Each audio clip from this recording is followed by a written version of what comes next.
Bonsoir à tous, je me présente, je m'appelle Blackfire. On va enchaîner, on va parler de. On va parler de quoi? C'est une bonne question. Pourquoi ça ne me revient pas en tête? On va parler de Spider-Man Brand New Day. Attendez, je suis pas mauvais en anglais.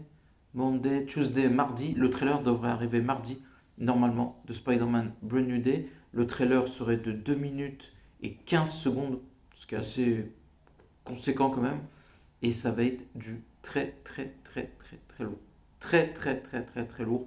Moi, je suis hyper impatient de fou. En plus, j'aime bien l'idée que Spider-Man, vu qu'il soit perturbé, on va dire mentalement, par rapport aux événements qu'il a vécu, se transforme en Man Spider. Je trouve que l'idée fonctionne bien.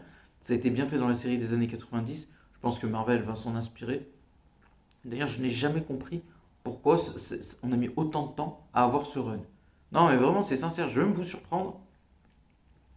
Le run avec Gwen Stacy était assez logique. Amazing Spider-Man, ils ont fait n'importe quoi au début. Donc voilà, la mort de Gwen Stacy était assez logique. Mais c'est dommage. Enfin, non, c'est pas vraiment dommage parce que Andrew Garfield c'était nul. Mais ce que je veux dire par là, c'est que bon, Tom Holland c'était un peu trop compliqué. T'as Homecoming, t'as Far From Home. Donc c'est pas évident de le placer. Ensuite, t'as No Way Home aussi. Donc t'as le Spider-Verse.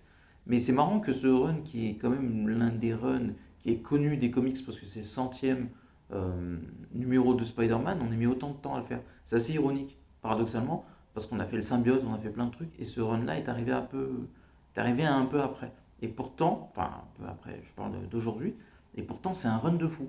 Et moi, par exemple, je préfère le run où Spider-Man devient Man Spider, parce que c'est beaucoup plus humain, beaucoup plus complexe, beaucoup plus cérébral.